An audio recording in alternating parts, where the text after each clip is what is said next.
Alright, magandang umaga na ho sa lahat natin ng mga viewers Luzon, Visayas at Mindanao all over the world. Welcome naman sa ating panibagong video, panibagong reaction mga ka-action, mga kakamping.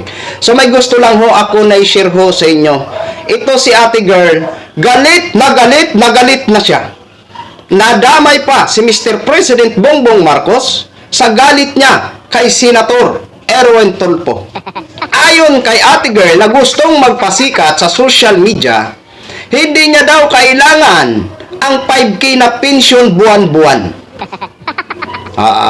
Ang gusto niya daw, bring back home. Dahil hindi daw siya nabubuhay sa pera. Oy, teka lang ate girl. Mukha yatang wala ka pa pamahaw nung nag-vlog ka. Ito ho, mga ka-action, mga kakamping. Panoorin po muna natin ito si ate girl. Alam nyo, sa totoo lang, ako ang kinikilabutan nung napanood ko po itong mga sinasabi ni ate girl. Ay talaga, kung makapagmura talaga, parang wala nang bukas. Ito, panoorin po muna natin mga ka-action. Erwin Tulfo, makinig kang demonyo ka. Ang sigaw ng OFW, bring back home. Kaming mga nagmamahal kay Tatay Digong, yon ang sinisigaw namin. Bring back home. Hindi kailangan ng OFW ng 5,000 na pensyon kada buwan. Ang kailangan namin, maibalik si Tatay Digong sa ating bansa. Putang ina mo, Erwin Tulfo. Yang 5,000 na ino-offer mo sa mga OFW kada buwan, nasasabihin mo na pensyon, putang ina mo ka, kainin mo, lamunin mo. Dahil yun naman ang sinasamba yung mga magnanakaw na putang ina ninyo. Pera, tingnan natin kung mabuhay kayo ng pera na sinasamba nyo. Hindi namin kailangan ng pera dahil hindi pera nagbibigay ng buhay sa amin. Ang Holy Spirit ang nagbibigay ng buhay sa tao na tanga ka. At yun ang mas makapangyarihan, hindi ang pera. Kayong mga magnanakaw na mga mukhang pera, yun na Juan Ponce Enrile, yun na BBM, lahat kayong mga magnanakaw na nakaupo dyan sa posisyon nyo, putang ina nyo. Mag-resign na kayong lahat. Kung ayaw nyo, dudumugin kayo ng taong bayan at yung mga pera na ninakaw nyo, ipapala mo namin sa inyong lahat. Lumayas kayo sa posisyon nyo. Hindi kayo nararapat mo po dyan dahil kayong mga demonyo. So yun na ho, mga ka-action, mga kakamping. O diba, nadamay si Mr. President sa galit niya kay Senator Erwin Tulfo. Alam mo ate girl, una-una sa lahat, nirerespeto ko yung sinasabi mo na bring back home. Dahil iniidolo mo si dating Pangulong Duterte. Pero ang tanong, may magagawa pa ba ang Pilipinas para makabalik si dating Pangulong Duterte dito sa sarili niyang bansang sinilangan? Yan ang malaking question mark, ate girl. Diba? At dyan sa sinasabi mo na hindi mo kailangan ang 5K na pension ng mga OFW every month, wala akong pakialam. Kung ayaw mo, idiwag. Marami ang mga OFW na mahalaga sa kanila ang bawat piso. Diba? At nangangailangan sila ng pera.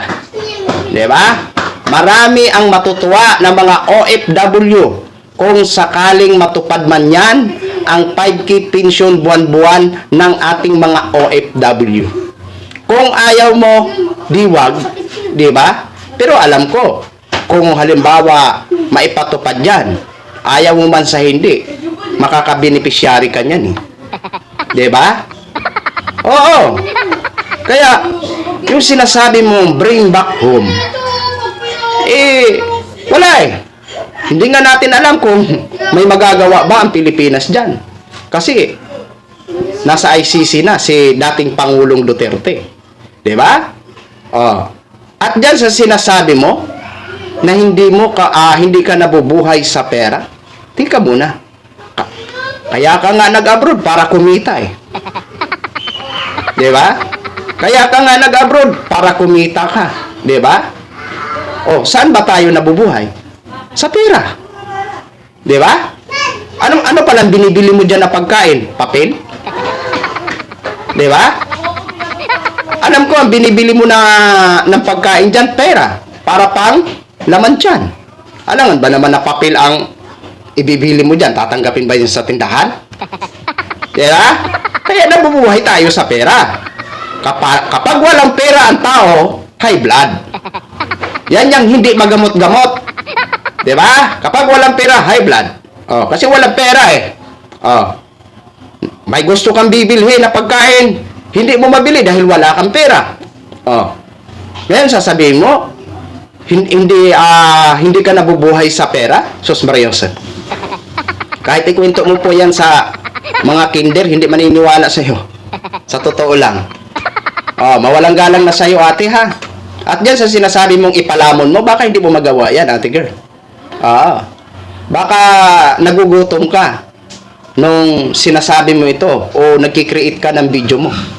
Kumain ka muna, ha? O ulitin ko sa iyo, ate girl. 'Di ba? Ayaw mo man sa hindi, kung sakaling matupad yan ang 5K na pensyon ng mga OFW, alam na alam ko na isa ka rin na maging beneficiary. 'Di ba? Kaya dahan-dahan ho sa pagmumura ng mga opisyal. Pwede naman po tayo magsalita sa lahat ng opisyal, pero related sa kanilang trabaho at issue. 'Di ba? Kasi yung pagmumura na yan, below the belt na yan. Foul na yan. Oo. 'Di ba? Foul na yan. Pwede kang magalit, pero iwasan naman po ang pagmumura. Kasi hindi na ho yan maganda pakinggan. Sa totoo lang. Oo. Nadadala ka lang siguro sa bugso ng damdamin mo o gusto mo lang magpasikat sa social media. Di ba? Kaya, ate girl, dahan-dahan naman. Yan lang ang advice ko sa iyo. Kung ikaw ay OFW, mag-ingat ka po palagi dyan. Saludo po ako sa lahat ng mga OFW dahil para sa akin, kayo ay isang bayani ng bansa natin. Malaki po ang respeto ko sa mga OFW dahil may OFW din po ako na kapatid. 2 kapatid ko. 'Di ba? Ay isa lang pala. Kasi yung isa kong kapatid, hindi na yun OFW. Kasi residente na yun sila doon. 'Di ba? Ang kapatid ko, tuwang-tuwa yan. Yung OFW ko na kapatid, tuwang-tuwa yan kung matupad yung 5K na pensyon buwan-buwan ng OFW. Malaking tulong po yan. 'Di ba? Lalong-lalo na sa paaral ng kanyang mga anak. Tapos ngayon, hindi mo kailangan yan dahil gusto mo bring back home. 'Di ba? Grabe talaga ito. Ewan ko na lang dito sa mga ilan sa ating mga kababayan, no? Pagpasensyahan nyo na po ha, medyo maingay ang ating mga children of God dahil naglalaro ho sila sa labas ng bahay. Ayan, nagsisigaw ho. Ayan. 'Di ba? Kayo na lang ho, ate girl, ang magbinag-binag sa mga sinasabi mo, kung tama ba yan, ang pagmumura mo, kung tama ba na ayaw mo ng 5K na pensyon ng mga OFW every month, kung sakaling matupad yan. Sabi ko nga, ayaw mo man sa hindi, alam ko na maging beneficiary ka niyan pag matupad po yan. 'Di ba?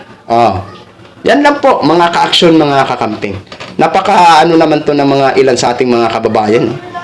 Kung makapag-reaction, ako sa totoo lang, nagre-react ako sa mga opisyal ng gobyerno dahil karapatan ko. Pero related lang po sa trabaho. Related lang po sa trabaho. Dahil karapatan naman po natin na magboses. At yan ang gusto ng gobyerno. Magboses tayo ng mga ordinaryong Pilipino para malaman nila ang hinain natin. Di ba? So, yun lang ho, mga ka-action, mga kakamping, no? Gin-share ko lang ho sa inyo yan. Maraming salamat po sa ating mga viewers, Luzon, Visayas, at Mindanao, all over the world. Ako po, ang inyong lingkod, si The Action Man. Have a good day, everyone.